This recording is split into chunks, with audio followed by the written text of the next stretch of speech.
बिस्मिल्लाहिर्रहमानिर्रहीम। अस्सलाम वालेकुम जी। आज हम पढ़ेंगे कंट्रोल अकाउंट। अब ये कंट्रोल अकाउंट्स क्या होते हैं? इसमें हम दो तरह के कंट्रोल अकाउंट पढ़ेंगे। एक सेल लेजर कंट्रोल अकाउंट है और एक परचेज लेजर कंट्रोल अकाउंट है। अब सेल लेजर क्या होता है? सेल लेजर का मतलब है उन पर्सनस के अकाउंट जिनको आपने क्रेडिट पे सेल्स की हैं, यानी आपके डेटर्स, यानी अकाउंट रिसीवेबल्स के अकाउंट। लेकिन अकाउंट रिसीवेबल के अकाउंट तो आपने डे बुक्स में भी पढ़े थे, आपको याद होगा। आपने सेल डे बुक में अकाउंट रिसीवेबल के अकाउंट पढ़े थे। हम डे बुक्स देखते हैं जी। डे बुक्स कहाँ पे हैं? डे बुक्स हमने की थी, ये तो ट्रायल बैलेंस है।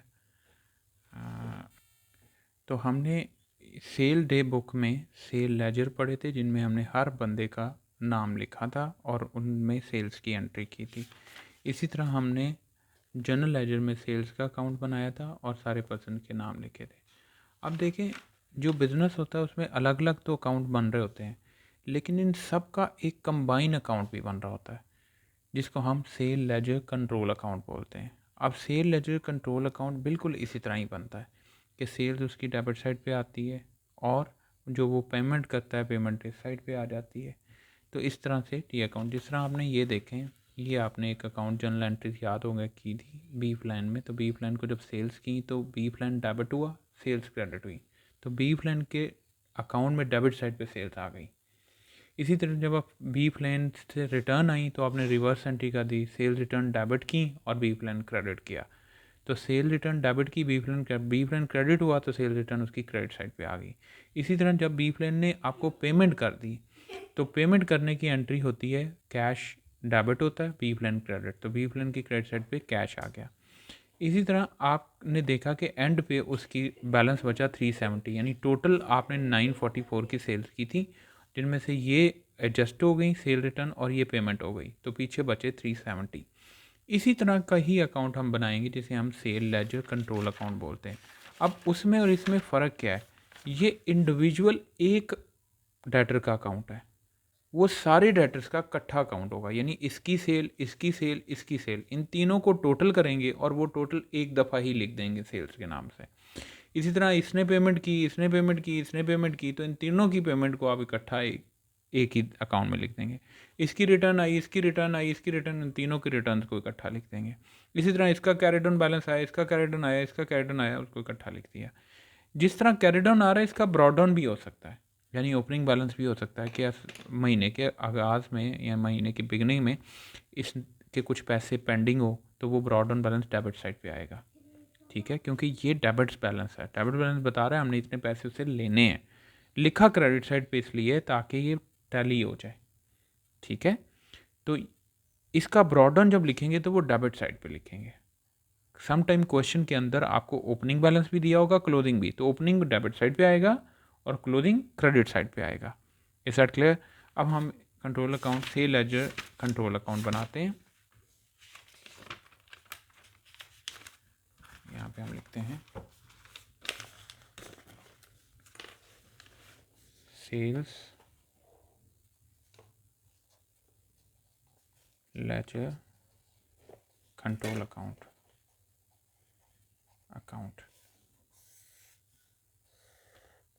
तो सबसे पहले इसका बैलेंस ब्रॉड डाउन इधर आएगा, बैलेंस ब्रॉड डाउन, फिर आएगी इधर सेल्स, क्रेडिट सेल्स, सिर्फ क्रेडिट सेल्स आएगी।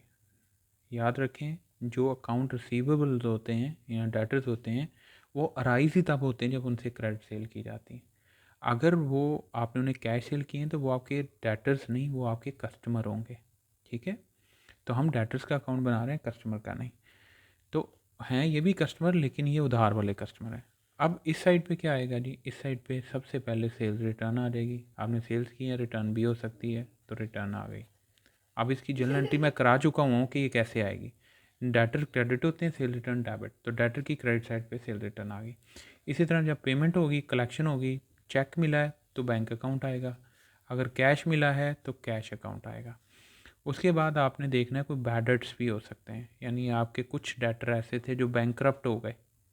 बैंकरप्सी का मतलब है कि वो कोर्ट के पास गए और उन्होंने कहा जी हम डेटर्स को पे नहीं, अपने क्रेडिटर्स को पे नहीं कर सकते, हमारी उनसे जान छुड़ाएं।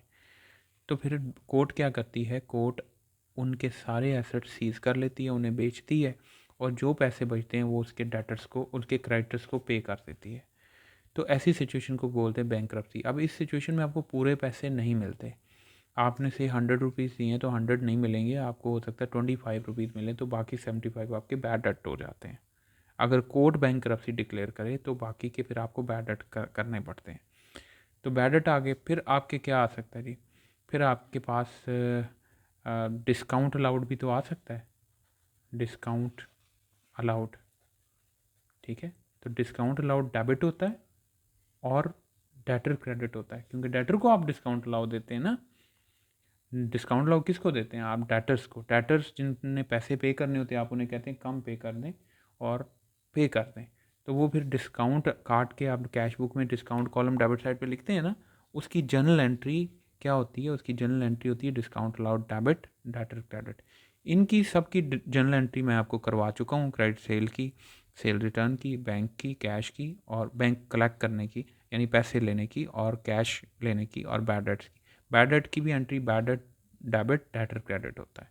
ठीक है जी, तो ये 2 एंट्रीज आपके लिए न्यू थी, ये दोनों मैंने आपको करा दी। अब इसके बाद ये भी हो सकता है कि आपको आपका डेटर कहे कि मैं आपको पे नहीं कर सकता टाइमली, तो मुझे थोड़ा और टाइम चाहिए पेमेंट का। तो हम उसे कहेंगे से आपने 1 लाख देना है तो अब आपने इस पर इंटरेस्ट भी देना है फिर, यानी आपको 1 महीने का टाइम था, आपने 1 महीने से डिले करना है, तो फिर इंटरेस्ट के साथ पेमेंट करनी है भाई हमें। वो कहता है ठीक है मैं इंटरेस्ट पे कर दूंगा। अगर वो आपको इंटरेस्ट पे करता है तो इंटरेस्ट अभी पे नहीं कर रहा, ड्यू कर रहा है, तो डेटर डेबिट हो जाएगा, इंटरेस्ट क्रेडिट होगा, क्योंकि इंटरेस्ट आपकी इनकम होगा, इनकम क्रेडिट होती है जिसमें सेल क्रेडिट होती है, तो इनकम क्रेडिट होगी और डेटर डेबिट होगा। तो आप यहाँ पे इंटरेस्ट की अमाउंट यहाँ पे लिख देंगे। ठीक है जी, ये मैक्सिमम एंट्रीज हैं जो इसमें आती हैं। अब दूसरी एंट्री क्या आती है, एक और इसके अंदर एंट्री आ सकती है, वो क्या है, देखें, अगर एक पर्सन है मिस्टर ए, उससे आप सेल भी कर रहे हैं और उसे परचेज भी कर रहे हैं एट अ टाइम, वो आपका डेटर भी है, वो आपका क्रेडिटर भी है। तो ऐसी सिचुएशन में अगर मंथ एंड पे वो आपको कहे कि भाई जो पैसे मैंने तुम्हें देने हैं ना, वो जो पैसे मैंने तुमसे लेने हैं उसके अगेंस्ट से एडजस्ट कर लो, तो इसका मतलब है एक तरह की उसने पेमेंट कर दी। तो पेमेंट कर दी तो इसका मतलब डेटर अब क्रेडिट हो जाएंगे, क्रेडिट होने का मतलब डेटर रिड्यूस हो जाएंगे। तो डेबिट क्या होगा, डेबिट फिर परचेज लेजर कंट्रोल अकाउंट होगा, purchase ledger control account, control account, यानी परचेज लेजर का मतलब क्रेडिटर अकाउंट। तो क्रेडिटर अकाउंट डेबिट हो जाएगा और ये क्रेडिट हो जाएगा, यानी आपने जो पैसे देने हैं वो कम हो जाएंगे और जो उसने पैसे देने हैं वो भी कम हो जाएंगे। आपका वो क्रेडिटर है ना, तो क्रेडिटर डेबिट होता है तो इसका मतलब लायबिलिटी रिड्यूस हो गई, तो लायबिलिटी जब रिड्यूस होगी तो वो डेबिट होगी। तो आपने परचेज लेजर यानी क्रेडिटर को डेबिट कर दिया, डेटर को क्रेडिट कर दिया, यानी एक तरफ आपने अपने एसेट रिड्यूस कर दिया, दूसरी तरफ आपने अपनी लायबिलिटी रिड्यूस कर दी। इसको हम कॉन्ट्रा एंट्री भी बोलते हैं, कॉन्ट्रा। ठीक है, जो इधर भी आएगी और परचेज लेजर कंट्रोल अकाउंट में भी आएगी, परचेज लेजर कंट्रोल अकाउंट। अब ये क्या है, ये क्रेडिटर्स का अकाउंट है। किनका अकाउंट है, क्रेडिटर्स का, क्रेडिटर्स अकाउंट। ये डेटर्स अकाउंट है, एक डेटर का नहीं, तमाम डेटर्स का इकट्ठा अकाउंट है। ये एक बंदे की सेल नहीं है, ये एक पर्सन की सेल नहीं है, ये तमाम डेटर्स की सेल है। इसी तरह ये एक बंदे का अकाउंट नहीं है क्रेडिटर का, ये तमाम क्रेडिटर्स का अकाउंट है। अब इस ये आपका एसेट होता है इसलिए balance brought down debit side पे आता है, ये आपकी लायबिलिटी होती है इसलिए इसका balance brought down credit side पे आएगा, balance brought down credit side पे आएगा, लायबिलिटी है ना आपकी। अच्छा, अब आप मुझे बताएं अगली क्रेडिटर से क्या करते हैं, सबसे पहले परचेज करते हैं, तो परचेज की क्या एंट्री करते हैं, परचेज डेबिट, क्रेडिटर क्रेडिट। तो क्रेडिटर क्रेडिट हो रहे हैं किसकी वजह से, परचेजेस की वजह से, तो परचेजेस अकाउंट इधर आ जाएगा। ठीक है जी, अब परचेजेस अकाउंट इधर आया तो परचेज रिटर्न इधर आएगा, परचेज रिटर्न, क्योंकि आप परचेज रिटर्न को क्या करते हैं, क्रेडिट करते हैं और क्रेडिटर को डेबिट करते हैं, ऐसे ही है। तो क्रेडिटर डेबिट हो रहे हैं परचेज रिटर्न की वजह से। अब अगर उनको आपने पेमेंट भी तो करनी है, परचेज की है तो पेमेंट भी करनी है। पेमेंट से पहले आपको डिस्काउंट भी मिलेगा, मिलेगा कि नहीं डिस्काउंट? आप पेमेंट जल्दी करेंगे तो आपको डिस्काउंट मिलेगा, तो डिस्काउंट आपकी इनकम बन जाएगा। तो इनकम क्रेडिट होती है और क्रेडिटर पे डेबिट होगा, तो क्रेडिटर की डेबिट साइड पे डिस्काउंट रिसीव आ जाएगा, डिस्काउंट रिसीव्ड अकाउंट। ठीक है जी। उसके बाद दूसरी एंट्री है पेमेंट की। अब पेमेंट करनी है तो क्या एंट्री होगी, क्रेडिटर डेबिट बैंक क्रेडिट, क्योंकि बैंक से पैसे जा रहे हैं तो बैंक क्रेडिट होगा, क्रेडिटर डेबिट हो जाएगा, तो क्रेडिटर की डेबिट साइड पे बैंक अकाउंट आ जाएगा। बैंक अकाउंट अगर चेक दी है, अगर कैश दी है तो कैश अकाउंट। ठीक है जी। और क्या आ सकता है इधर, और PLC आएगा, SLC आएगा, यानी सेल लेजर कंट्रोल अकाउंट। अगर आप कोई आपका ऐसा क्रेडिटर है जो आपका डेटर भी है, तो आपने जब पेमेंट की है तो आपने डेबिट किया है, तो ये भी एक तरह की पेमेंट ही है, दिस इज कॉल्ड एडजस्टमेंट। लेकिन इसमें आप बैंक कैश नहीं दे रहे, आप अपना डेटर दे रहे हैं। यानी एक बंदा आपका डेटर है, वो आपका क्रेडिटर भी है, तो आपने क्रेडिटर अकाउंट में SLC लिख दिया, SLC के अकाउंट में परचेज लेजर। ये उसी तरह ही है जिस तरह आप जब बैंक से पैसे निकालते थे तो बैंक कॉलम में कैश लिखते थे और कैश कॉलम में बैंक लिखते थे। तो इसी तरह आपका ये डेटर अब रिड्यूस हो रहा है, किसकी वजह से, PLC की वजह से, क्योंकि वो आपका क्रेडिटर है। और क्रेडिटर आपका रिड्यूस हो रहा है किस वजह से, SLC की वजह से, क्योंकि वो आपका डेटर भी है। ठीक है ना, आपने पैसे उसे देने हैं ना उसने आपको पैसे देने हैं, तो ये इसको हम कॉन्ट्रा एंट्री भी बोलते हैं। ठीक है जी, जो दोनों अकाउंट में एंट्री आ रही है। अब ऐसा भी हो सकता है कि आप अपने क्रेडिटर से कहें कि मेरे पास अभी पैसे नहीं हैं, मुझे थोड़ा और टाइम दो। तो जब आप उसे कहेंगे मुझे थोड़ा और टाइम दो, तो वो कहेगा भाई इंटरेस्ट पे करो, तो इंटरेस्ट फिर आपका एक्सपेंस बन जाएगा। तो इंटरेस्ट आपका एक्सपेंस है तो इंटरेस्ट डेबिट होगा, क्रेडिटर क्रेडिट हो जाएंगे, क्योंकि क्रेडिटर लायबिलिटी बढ़ जाएगी आपकी ओर, तो इंटरेस्ट फिर इधर आ जाएगा। ठीक है जी, इंटरेस्ट अकाउंट। तो यहाँ पे इंटरेस्ट आपका एक्सपेंस है, यहाँ पे इंटरेस्ट आपका इनकम है। ठीक है, एक्सपेंस डेबिट होता है, क्रेडिटर क्रेडिट होते हैं। यहाँ पे इंटरेस्ट क्रेडिट होगा और डेटर डेबिट होंगे। ठीक है, तो इसलिए डेबिट साइड पे आया। Is that clear? तो ये मैक्सिमम चीज़ें थी जो इसमें आ सकती हैं। अब बैलेंस ब्रॉडन इधर है तो कैरी डाउन 100% इधर होगा, बैलेंस कैरी डाउन। ठीक है, समझ आ गई बात? इसी तरह आपका अगर बैलेंस ब्रॉडन इधर है तो कैरी डाउन फिर इधर होगा, बैलेंस कैरी डाउन। ठीक है जी, बाकी यही कुछ था। अब एक और इम्पॉर्टेंट चीज़ है जो आपने समझ लेनी है। देखिए, जो सेल लेजर कंट्रोल अकाउंट होता है ये डेटर्स अकाउंट होता है, और डेटर्स क्या होते हैं, आपके करंट एसेट्स होते हैं। करंट इसलिए क्योंकि आपको 1 साल से पहले पहले इनसे पैसे मिल जाने होते हैं।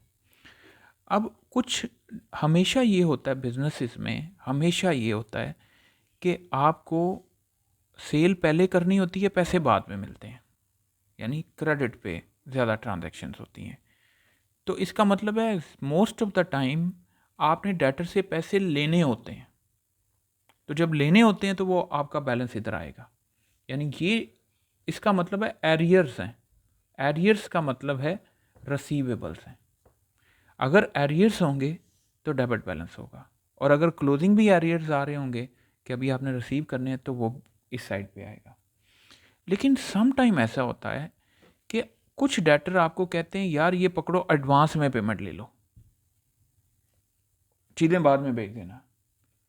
तो ऐसे केस में अगर कोई आपका पिछले महीने का कोई ऐसा डेटर आ रहा है जिसको अभी आपने चीज़ें डिलीवर नहीं की, उसका कोई एडवांस आ रहा है, तो जिसको आपने चीज़ें नहीं डिलीवर की और उसे एडवांस ले लिया है, वो आपकी लायबिलिटी होता है।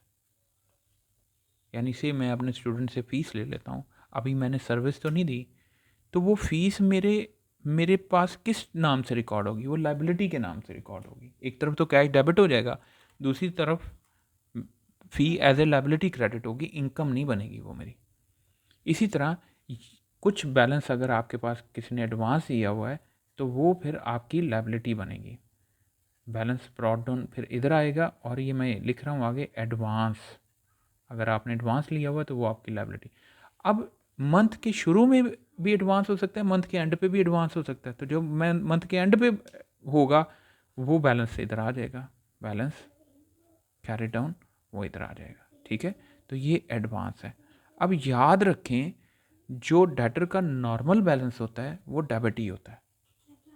जब उसने ओपनिंग 2 बैलेंस दिए होंगे तो फिर बताया होगा कि ये बैलेंस डेबिट है, ये बैलेंस क्रेडिट है। और अगर नहीं बताया तो फिर आप ये जहन में रखिएगा जो ज़्यादा अमाउंट होगी वो डेबिट होगी, क्योंकि ज़्यादातर लोग ऐसे होते हैं जो बाद में पेमेंट करते हैं, बहुत कम लोग होते हैं जो एडवांस में पेमेंट करते हैं। तो अगर 2 फिगर्स दी हुई हैं ओपनिंग बैलेंस की, तो दोनों ओपनिंग एक इस तरफ आएगा एक इस तरफ, लेकिन इस तरफ कौन सा आएगा? जो ज़्यादा अमाउंट होगी, और अगर साथ डेबिट लिखा है तो डेबिट साइड पे आ जाएगा। अब रहेगी बात क्लोजिंग बैलेंस की, तो क्लोजिंग बैलेंस भी 2 दिए होंगे, तो जो डेबिट लिखा होगा उसको क्रेडिट साइड पे लिखना है। जो डेबिट लिखा होगा क्लोजिंग बैलेंस उसको क्रेडिट साइड पे लिखना है, क्योंकि क्लोजिंग बैलेंस जिस तरफ लिखा होता है वो उलट साइड का होता है। क्लोजिंग बैलेंस जिस साइड का लिखा होता है, जिस साइड पे लिखा होता है वो होता उलट साइड का है। तो अगर उन्होंने डेबिट बैलेंस दिया हुआ है तो वो क्रेडिट साइड पे आना है, और जो क्रेडिट बैलेंस दिया हुआ है वो डेबिट साइड पे आना है। ये क्लोजिंग है। ओपनिंग बैलेंस जो उन्होंने दिया हुआ है वहीं पे आना है। डेबिट दिया तो डेबिट साइड पे, क्रेडिट दिया तो क्रेडिट साइड पे। ओपनिंग बैलेंस जहां दिया हुआ है वहीं आना है। क्लोजिंग बैलेंस जो नेचर उन्होंने बताई है उसके उलट साइड पे आना है। ये बस अपने ध्यान में रखना है। ये मैक्सिमम चीज़ें थी जो पूरे चैप्टर में दी हुई हैं, वो मैंने आज आपको करा दी। अब ज़रूरी नहीं है कि सारी चीज़ें क्वेश्चन में हो सकता है सिर्फ ओपनिंग क्लोजिंग दिया हो, सेल दी हो, सेल रिटर्न बैंक दिया हो, बस पुट करके आपने फॉर्मेट बना देना, बस दैट्स इट। अच्छा, अब ये है हमारे पास सेल लेजर कंट्रोल अकाउंट हमने बनाना है। तो देखें ओपनिंग बैलेंस यानी 1 नवंबर का जो बैलेंस है वो ओपनिंग है। सेल लेजर बैलेंस कितना दिया हुआ 24। अब इसके साथ नहीं बताया डेबिट है या क्रेडिट है। तो ये बात आपकी अंडरस्टूड होनी चाहिए कि ज़्यादातर लोग ऐसे हैं जो कि जिनसे पैसे लेने होते हैं, तो ये डेबिट बैलेंस है। ठीक है, तो इसका बैलेंस ब्रॉट डाउन हम इधर लिख लेंगे, बैलेंस ब्रॉट डाउन 24,000। ठीक है जी। उसके बाद देखें लिखा है सेल डे बुक। तो सेल डे बुक में टोटल सेल आती है, जो आपने सेल्स की डे बुक बनाया ना, तो उसमें आपने पीछे डे बुक्स बनाई हुई हैं, वो मैं दिखाता हूँ आपको। बुक है, तो सेल डे बुक के अंदर आप देखें हर बंदे की सेल्स आ रही है। तो हमें तो टोटल चाहिए, क्योंकि ये बेसिकली अकाउंट बन रहा है टोटल का, सब का। तो टोटल सेल कितनी हुई 540। तो इसी तरह यहाँ टोटल सेल डे बुक से टोटल आना है 14,000। तो हम इसका मतलब है सेल डे बुक का मतलब है सेल्स। तो क्रेडिट सेल्स कितनी हुई है 14,000। ठीक है जी। उसके बाद है रिटर्न इनवर्ड यानी सेल रिटर्न। तो सेल रिटर्न इधर आ जाएगा, सेल रिटर्न कितनी है जी 1000 की। उसके बाद चेक एंड कैश रिसीव्ड। तो हम यहाँ पे बैंक एंड कैश लिख देंगे, बैंक अकाउंट ही बस लिख लें आप। कितनी अमाउंट है 18,000 की, क्योंकि बैंक डेबिट होता है, डेटर क्रेडिट होते हैं, तो डेटर की क्रेडिट साइड पे बैंक आ गया। ठीक है जी। उसके बाद वो कहता है डिस्काउंट अलाउड। तो डिस्काउंट अलाउड एक्सपेंस है। डिस्काउंट अलाउड क्या है? एक्सपेंस। तो एक्सपेंस डेबिट होता है, वो डेबिट है तो डेटर क्रेडिट, तो डिस्काउंट अलाउड इधर आ गया, डिस्काउंट अलाउड।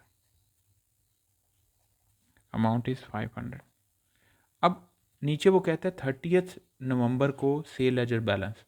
तो बैलेंस कैरी डाउन है ये, तो अगर ब्रॉड डाउन इधर आया तो कैरी डाउन इधर होगा, बैलेंस कैरी डाउन कितना है जी 18,500। अब आप दोनों साइड को टैली करोगे तो ये साइड जितनी होगी वो इस साइड ये है, आपको कुछ करने की ज़रूरत नहीं है। ठीक है, सिर्फ आपने उधर से इन्फॉर्मेशन इसमें पुट करनी है, दैट्स इट। सम टाइम वो कहता है क्लोजिंग बैलेंस निकालो, तो आप इस साइड का टोटल करोगे, इस साइड को माइनस करोगे तो क्लोजिंग बैलेंस आ जाएगा। सिंपल सी बात। अब परचेज लेजर को देखें नहीं, अब परचेज लेजर के साथ कुछ नहीं बताया तो हमें पता है ये लायबिलिटी होता है, क्योंकि इनको पे करना होता है। तो इसका बैलेंस ब्रॉट डाउन इधर आ जाएगा क्रेडिट साइड पे, बैलेंस ब्रॉट डाउन कितनी अमाउंट है 11,241। उसके बाद है purchase day book. Purchase day book से टोटल परचेजेज आ गई, परचेजेज इधर लिख ली, अमाउंट है 60,100। उसके बाद है रिटर्न। तो यहाँ पे रिटर्न आ गई, रिटर्न अमाउंट है जी 246। उसके बाद है जी चेक पे टू द सप्लायर। तो चेक पे जब करते हो तो बैंक से पैसे आउट होते हैं तो बैंक क्रेडिट और डेटर क्रेडिटर डेबिट। तो क्रेडिटर की डेबिट साइड पे बैंक आ गया, बैंक अकाउंट, अमाउंट है जी 8300। उसके बाद डिस्काउंट रिसीव किया है, डिस्काउंट रिसीव्ड लिखा हुआ है तो ये इनकम होती है, तो इनकम क्रेडिट और क्रेडिटर डेबिट, तो डिस्काउंट रिसीव आ गया, डिस्काउंट रिसीव्ड, अमाउंट इज 749। अब बैलेंस ब्रॉट डाउन इधर है तो बैलेंस कैरी डाउन इधर होगा, बैलेंस कैरी डाउन। अब इस साइड का टोटल करेंगे हम,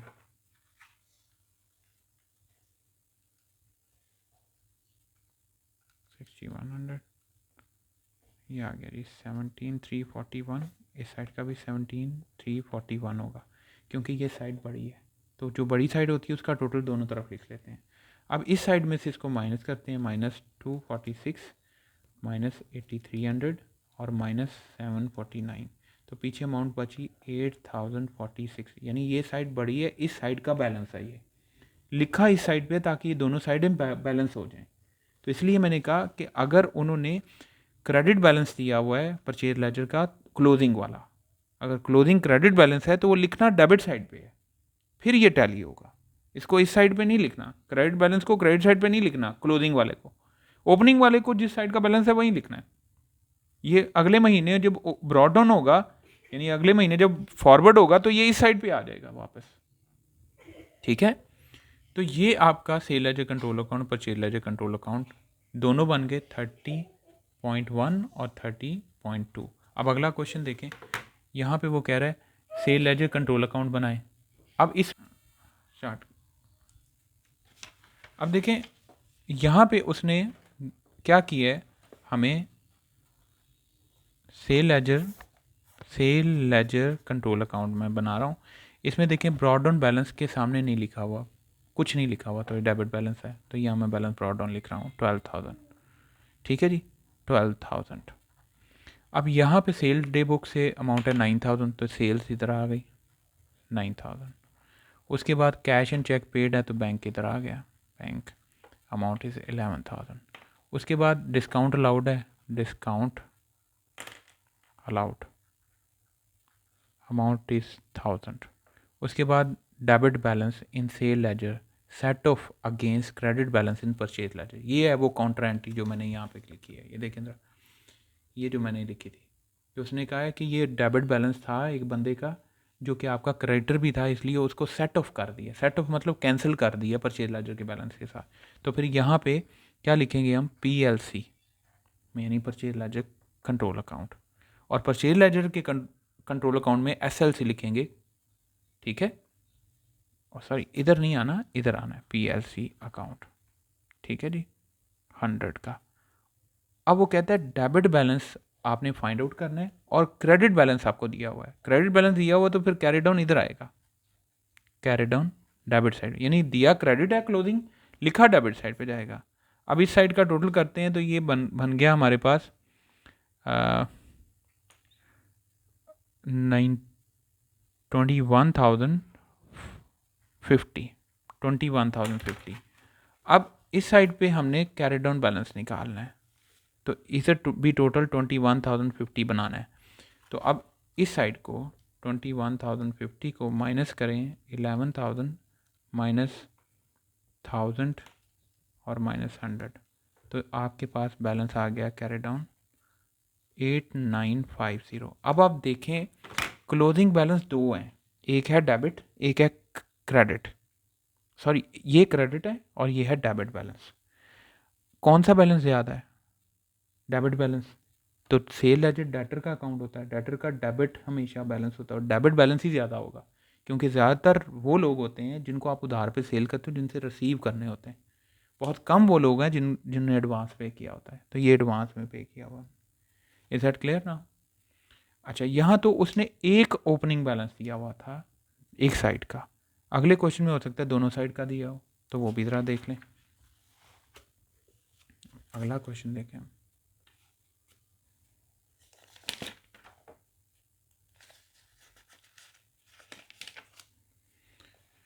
ये देखिए यहाँ भी उसने एक ही बैलेंस दिया हुआ है, ठीक है, और सेम वही सारा क्वेश्चन है, इसमें सेल डे बुक सेल्स है, बैड डेट रिटर्न ऑफ है। बैड डेट का मैं आपको बता चुका हूँ, बैड डेट डेबिट होते हैं क्योंकि एक्सपेंस होते हैं, और क्रेडिट डेटर्स होते हैं, ये मैं इसमें आपको करा चुका हूँ। ये देखें जो मैंने फॉर्मेट बताया, ये देखें बैड डेट, ये बैड डेट लिखा हुआ है, तो इसी तरह आ जाएगा बैड डेट। और उसके बाद चेक हैं रिसीव किए हैं, फिर चेक डिसऑनर हुए हैं। अब देखो जब चेक रिसीव करते हो ना, तो आपने बैंक इधर लिखा, ये बैंक लिखा आपने। जब ये डिसऑनर हो गए तो आप इधर बैंक लिख दोगे। यानी डिसऑनर होने का मतलब है एक बंदे ने आपको चेक दिया तो आपने एंट्री की बैंक डेबिट डेटर क्रेडिट, लेकिन बैंक में तो पैसे आए नहीं, उसका चेक कैंसिल हो गया है, तो फिर आप रिवर्स एंट्री करोगे, डेटर डेबिट बैंक क्रेडिट। ठीक है, तो डेटर की डेबिट साइड पे बैंक आ जाएगा और ब्रैकेट में आप लिखोगे डिसऑनर चेक। ठीक है जी, तो ये आपका कंप्लीट हो गया क्वेश्चन। सेल रिटर्न इनवर्ड है और सेट ऑफ की एंट्री मैं आपको बता चुका हूँ, वो भी इधर आएगी। ठीक है, तो ये क्वेश्चन आप खुद से अटैम्प्ट करें, फिर आगे मैं करवाऊँगा। अपना ख्याल रखें जी, दुआ में याद रखें। खुदा हाफिज़।